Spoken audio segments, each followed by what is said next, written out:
Existe um tipo de pecado que passa despercebido por muitos cristãos. Ele é discreto, silencioso, mas extremamente perigoso. Tem sido a ruína de muitos que acreditam estar no caminho certo. O mais assustador é que essas pessoas estão convencidas de que estão salvas. Quero compartilhar esse relato que pode abrir seus olhos. Sou Rebeca Monteiro. Desde criança fui criada dentro dos princípios cristãos. Lia a Bíblia, fazia minhas orações, frequentava os cultos com dedicação e participava ativamente da igreja. Sempre acreditei estar fazendo tudo certo. Nunca imaginei que o inferno pudesse ser uma realidade para alguém como eu. Tudo mudou no dia em que tive uma experiência de quase morte. No dia 15 de janeiro de 2019, uma terça-feira gelada, fui até a farmácia buscar um remédio após um dia estressante. Eu estava aborrecida, cansada e já não tinha paciência para mais nada. A fila era longa, o ambiente abafado. De repente, uma tontura intensa me atingiu. As luzes pareciam mais fortes, o chão começou a girar. Tentei me apoiar, mas minhas pernas cederam. A última coisa que eu vi foi alguém dizendo que eu estava caindo. Depois disso, tudo ficou escuro. Mas não era uma escuridão comum, era um vazio profundo, denso, sufocante. Eu estava consciente, mas não tinha mais corpo, apenas existia. Então vi uma luz ao longe, pequena no início, crescendo à medida que me aproximava. Aquela luz irradiava paz e calor. No meio dela, estava Jesus. Não dava para ver os traços do rosto, mas a presença era inconfundível, amorosa e, ao mesmo tempo, firme. Ele me disse com voz serena: Rebeca, preciso te mostrar algo que muitos insistem em ignorar. De repente a luz desapareceu e fui levada a um lugar de puro terror. Um cenário sombrio, com chamas surgindo do chão rachado. O ar era pesado, fétido, e cada respiração era dolorosa. E então vieram os gritos, gritos de desespero absoluto, sem nenhuma esperança. Foi ali que vi rostos conhecidos. Pessoas da minha igreja, irmãos com quem eu havia orado, cantado, convivido. Uma líder do grupo feminino, um irmão do coral, até um antigo pastor. Eu fiquei em choque. Perguntei a Jesus como aquilo era possível. Eles pareciam tão devotos. Jesus me respondeu com tristeza, mas com firmeza. Eles conheciam meu nome, mas não deixaram que eu transformasse seus corações. Viviam em orgulho, julgavam os outros, achando-se melhores por suas obras e rituais. Suas palavras eram bonitas, mas seus corações permaneciam endurecidos. Enquanto ele falava, cenas da vida dessas pessoas surgiam diante de mim. A irmã que liderava o grupo se achava espiritualmente superior. O irmão do coral guardava ressentimentos profundos. O pastor, mesmo pregando humildade, se via como superior aos outros. E Jesus então falou algo que nunca esquecerei: o orgulho é o pecado que destrói silenciosamente. Foi ele que derrubou Lúcifer, e é ele que ainda arrasta muitos que pensam estar seguros. Vi mais pessoas, uma senhora que esteve 40 anos na igreja, mas que nunca permitiu que a palavra mudasse seu interior. Orava, citava versículos, mas julgava quem era diferente. Outro homem dizia: fui diácono, servi missões, mas acreditava que isso tornava melhor que os demais. Jesus continuou: muitos acham que frequentar igrejas ou repetir orações garante salvação. Mas eu olho para o coração. E um coração cheio de orgulho está longe de mim. Em outra parte daquele lugar, vi almas revivendo seus erros, suas escolhas, o amor que recusaram dar. Um tormento emocional sem fim. Cada um entendendo, tarde demais, o que deveria ter mudado.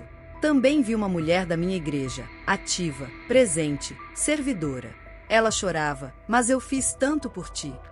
Jesus respondeu: você fez muito, mas não permitiu que eu fizesse algo dentro de você. Suas ações eram para os outros verem. Nunca se viu como alguém que também precisava da minha graça. Algumas pessoas ainda seguravam objetos religiosos, como se fossem amuletos, bíblias, cruzes, terços, mas aquilo só reforçava o quanto confiaram mais na aparência da fé do que na transformação interior. E Jesus disse: religião sem mudança de vida é uma armadilha. Muitos acreditam que são meus apenas porque se identificam como cristãos. Mas sem coração transformado, não há salvação. Vi um pastor tremendo de medo, envolto em um manto queimado. Pregara por décadas, conhecia bem a Bíblia, mas nunca permitiu que as verdades que ensinava tocassem sua própria alma. Usava a doutrina para apontar o erro dos outros, mas negligenciava o próprio.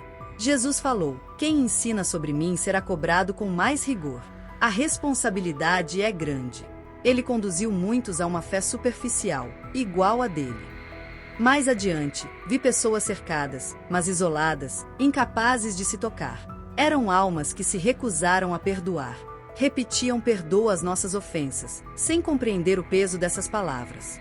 Queriam misericórdia para si, mas exigiam juízo para os outros. Uma mulher me encarou. Seus olhos diziam mais do que gritos. E eu só conseguia pensar: quantas vezes eu também julguei? Quantas vezes me achei melhor só porque seguia certas regras? Jesus, com um olhar cheio de compaixão e verdade, concluiu: o orgulho faz a pessoa acreditar que está salva quando, na verdade, está perdida. Muitos me conheceram de nome, mas nunca se conheceram de verdade. Nunca permitiram que meu espírito revelasse o que havia dentro deles. Os olhos dela carregavam um arrependimento tão profundo que era quase insuportável de se encarar. Eu jurava que estava certa, confessou com a voz embargada. Minha irmã me machucou e eu me recusei a perdoar. Mas eu não chamava isso de mágoa, dizia que era justiça. Orava todos os dias, mas no fundo não conseguia soltar o rancor. Eu não percebia que era o orgulho que me mantinha presa. Achava que tinha o direito de lembrar o que Deus já tinha decidido perdoar e esquecer. Então Jesus, com voz serena, colocou a mão em meu ombro e disse com compaixão: a falta de perdão quase sempre brota do orgulho. É como dizer: o que fizeram comigo foi imperdoável, ignorando que até quem me crucificou foi perdoado por mim. A humildade verdadeira reconhece que todos falham e que ninguém caminha sozinho. Todos precisam da minha graça. Continuamos andando. Ao nosso redor, havia pessoas de todas as partes do mundo: pastores, missionários, membros comprometidos com suas igrejas, gente de diferentes culturas e épocas. Todos diziam crer em mim, explicou Jesus, mas permitiram que o orgulho contaminasse sua fé. Ele continuou: o orgulho assume muitas formas. Às vezes, aparece como prepotência escancarada. Outras, se disfarça num senso silencioso de superioridade espiritual. Muitos pensam que por conhecerem doutrina ou fazerem boas obras, já conquistaram o céu. Mas é só o mesmo erro de sempre, o erro que derrubou Lúcifer. Logo à frente, encontramos um grupo de almas, que mesmo em meio ao sofrimento, ainda discutiam entre si. Citavam trechos da Bíblia como se estivessem em um debate teológico, tentando mostrar quem estava certo. Jesus apenas observou e disse: esses colocaram conhecimento acima do amor. Eram obcecados por estarem certos na doutrina, mas se esqueceram do essencial: amar a Deus e amar o próximo. Usaram minha palavra como arma, não como ponte. Acumularam informação, mas nunca deixaram que isso gerasse transformação. Mesmo cercados pelas chamas, aquelas almas continuavam presas às mesmas discussões que começaram ainda em vida. Eram reféns de um orgulho intelectual que se recusavam a abandonar. Jesus olhou para mim, com dor no olhar, e disse: conhecimento sem amor é vazio. Muitos estudam as Escrituras, mas não alcançam o coração delas. Sabem muito, mas não se deixam ser moldados. Quem entende de verdade a minha palavra, aprende humildade, não soberba. A Bíblia mostra o quanto você precisa de graça, não o quanto você merece algo. Avançamos por aquele lugar, até que vi algo perturbador: pessoas ainda realizando gestos religiosos. Algumas ajoelhadas, outras levantando as mãos como em adoração, murmurando orações decoradas. Jesus explicou: essas confundiram religiosidade com relacionamento. Pensaram que rituais, fórmulas e frequência aos cultos garantiriam o meu favor. Mas o que eu procuro é um coração quebrantado, não uma rotina vazia de sentido. Muitos se escondem atrás da performance religiosa, enquanto o coração continua intacto, sem arrependimento. Era visível a angústia nos rostos daquelas almas. Pareciam ter percebido, tardiamente, que suas práticas não eram suficientes. O desespero vinha justamente do engano que sustentaram por tanto tempo. A performance religiosa é uma armadura para o ego, continuou Jesus. Ela oferece uma falsa sensação de justiça. Mas eu olho para dentro, onde só a entrega sincera pode operar mudança. Transformação verdadeira exige rendição, exige vulnerabilidade. Naquele momento, tudo dentro de mim começou a estremecer. Eu vi pastores, líderes de ministério, pessoas que oravam, ensinavam, viviam na igreja. E me perguntei, angustiada, se eles estão aqui, o que me faz pensar que eu seria diferente? Jesus, percebendo meus pensamentos, falou com ternura: o temor que você sente agora é o início da sabedoria. Reconhecer sua fragilidade é o primeiro passo. Muitos só percebem isso quando é tarde demais. Ele me conduziu a uma área mais calma, longe das labaredas e gritos. Mas a dor ainda estava presente no ar, como um aviso. O orgulho é sutil, disse Jesus. Muitos que o carregam acreditam que são humildes. Se comparam com os outros e se veem como melhores. Agradecem por não serem como aqueles pecadores, mas nunca reconhecem sua própria miséria. E por isso, nunca pedem graça de verdade. Vi então um homem de aparência impecável, religioso, com postura respeitável. Ele orava, e suas palavras me gelaram por dentro. Obrigado, Deus, por eu não ser como os adúlteros, os corruptos, os imorais. Eu dou meu dízimo, vou aos cultos, sirvo nos ministérios. Jesus olhou para mim e explicou. Ele viveu uma vida moralmente correta, e isso alimentou seu orgulho. Achava que sua conduta o tornava melhor. Mas o coração nunca se curvou. Nunca se viu como alguém que precisava de arrependimento. Suas orações eram repetições vazias, um ciclo eterno de autojustificação. Continuamos caminhando. Vimos almas tentando escapar daquele lugar construindo escadas com suas boas ações, como se pudessem subir e sair dali. Mas a cada tentativa, tudo desmoronava. Esses acreditaram que poderiam conquistar o perdão com esforço, explicou Jesus. Achavam que bastava fazer o suficiente para merecer salvação. Mas boas obras sem um coração rendido são como areia ao vento. Muitos ainda tentam se salvar pelas próprias mãos. Mas não entendem, a salvação é dom, não conquista. E o orgulho impede até de recebê-lo. Enquanto essa verdade se assentava em meu coração, vozes ecoavam pelo ar. Senhor, Senhor, não profetizamos em teu nome? Não expulsamos demônios? Não realizamos milagres? Com pesar, Jesus comentou. Mateus 7 se cumpre aqui todos os dias. Muitos me chamaram de Senhor com os lábios, mas nunca se submeteram ao meu senhorio de fato. Queriam bênçãos, não obediência. Desejavam salvação, mas rejeitavam transformação. Jesus então me levou a outro local. Ali as almas pareciam mais conscientes. Elas entendiam, com dor profunda, porque estavam ali. Esses conheciam a verdade, explicou Jesus. Falavam sobre perdão, amor, humildade. Ensinavam isso a outros, mas nunca deixaram essas verdades penetrarem o próprio coração. E quanto mais sabiam, maior era a cobrança. O conhecimento aumenta a responsabilidade. Uma mulher me encarou com olhos cheios de arrependimento. Eu sabia o certo, ela disse. Falei contra o orgulho, alertei sobre justiça própria. Mas nunca enxerguei que vivia os mesmos erros. Eu fui cega para mim mesma. Não cometa o mesmo erro. Olhe para dentro, agora, enquanto ainda há tempo. Essas palavras me cortaram fundo. Quantas vezes julguei alguém por algo que eu mesma já havia feito? Quantas vezes condenei ciscos, ignorando minhas próprias través? Jesus então me levou a um lugar mais silencioso, como se me desse espaço para respirar e refletir. O orgulho está na raiz de quase todos os pecados, disse ele. Foi ele que seduziu Eva a querer ser como Deus. Foi ele que levou Caim a matar Abel. Foi o orgulho que construiu a Torre de Babel. Desde o início, tem sido o abismo entre mim e a humanidade. Ele me mostrou então líderes religiosos ao longo da história. Homens e mulheres que começaram com sinceridade, mas se perderam no meio do caminho. À medida que a influência crescia, crescia também o ego. Começaram a amar o poder mais do que a minha presença. Esqueceram que tudo o que tinham foi dado por mim. Naquele momento vi a mim mesma. Quantas vezes achei que minha fidelidade, meu conhecimento bíblico ou meu envolvimento com a igreja me faziam melhor que os outros? Será que isso me levou a Deus ou apenas me deu uma falsa sensação de segurança? Jesus então me chamou pelo nome, com doçura. Rebeca, o que você sente agora, esse desconforto, esse exame interior, é o começo da verdadeira humildade. Ser humilde não é se diminuir, é parar de olhar tanto para si e se ver com honestidade diante de mim.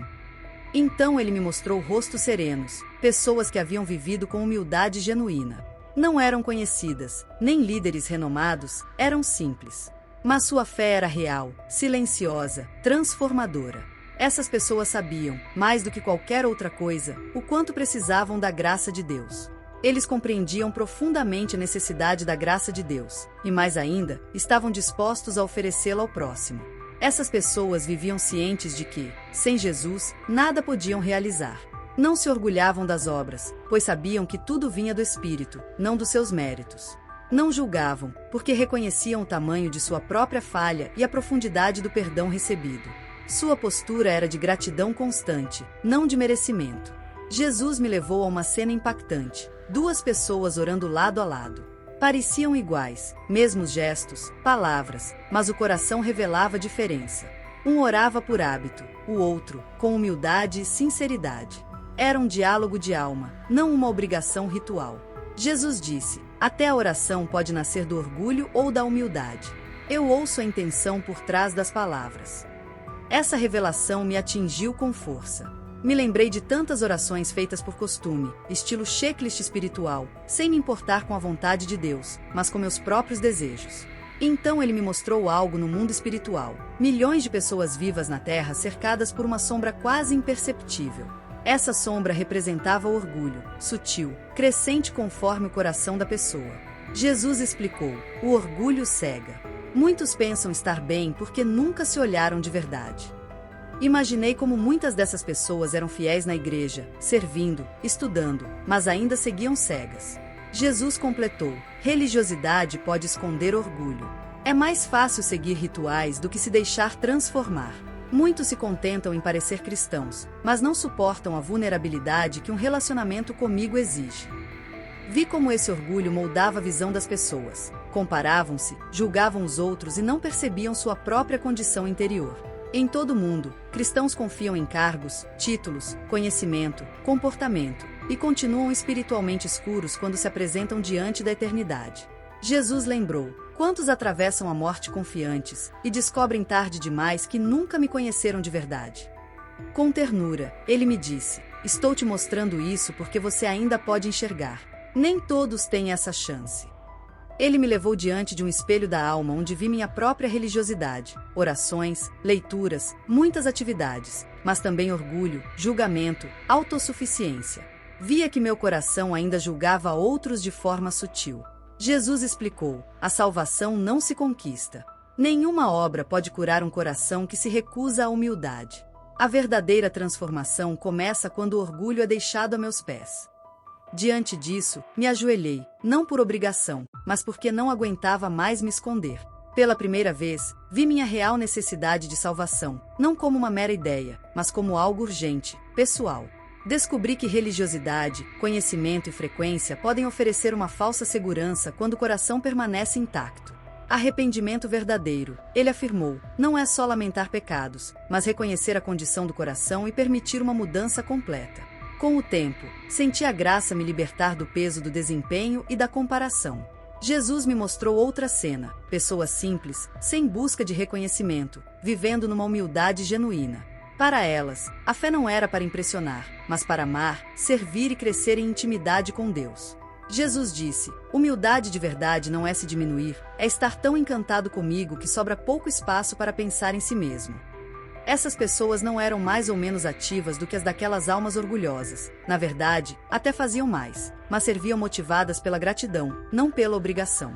Era descanso, liberdade e fruto de amor. Então ele me mostrou que eu poderia me tornar alguém leve, autenticamente amorosa, que lê a Bíblia para conhecer a Deus, serve por gratidão, vive sem máscaras. Ele disse: essa transformação exige rendição diária e aceitação de que algumas dores vêm com o processo. Mas é um caminho de esperança, porque eu amo você demais para te deixar presa à sua versão orgulhosa. Ao olhar novamente para o abismo que vi antes, entendi que a escolha entre humildade e orgulho é diária, a cada atitude, pensamento e decisão. É um chamado para viver com sabedoria, não por medo, mas com clareza de coração. Jesus me disse para guardar essa visão não como ameaça, mas como alerta, um amor que grita: acorda. Quando voltei à consciência, estava num hospital. O que vivi, disseram os médicos, foi um evento cardíaco, mas eu sei que foi algo bem mais real. Minha alma foi confrontada com uma verdade: aparências piedosas não garantem salvação. Corações endurecidos pelo orgulho seguem cegos. Hoje a minha fé é viva. Igreja, oração e estudo bíblico agora são expressão de um relacionamento transformador. Examino meu coração, peço para ser revelado onde ainda há orgulho e sou sustentada por Jesus, meu padrão. Não me comparo mais, comparo-me com Cristo, e quanto mais o vejo, mais percebo a necessidade de graça. Quero encorajá-lo a examinar profundamente sua vida espiritual. Você confia em rituais? Se compara aos outros? Está satisfeito com uma aparência piedosa enquanto o coração endurece? Esse pecado invisível, o orgulho que convence que somos justos quando não somos, está levando muitos para o inferno, sem que eles percebam. Como diz Provérbios 16, versículo 18, o orgulho precede a ruína. Que esta mensagem seja um espelho para sua alma, um chamado urgente à humildade e à verdadeira transformação. Que a graça de Deus te alcance e que o Espírito Santo revele e corte todas as raízes ocultas do orgulho. Muito obrigada por assistir até aqui. Não se esqueça de se inscrever no canal e ativar as notificações para não perder nenhum testemunho. Nos vemos no próximo vídeo.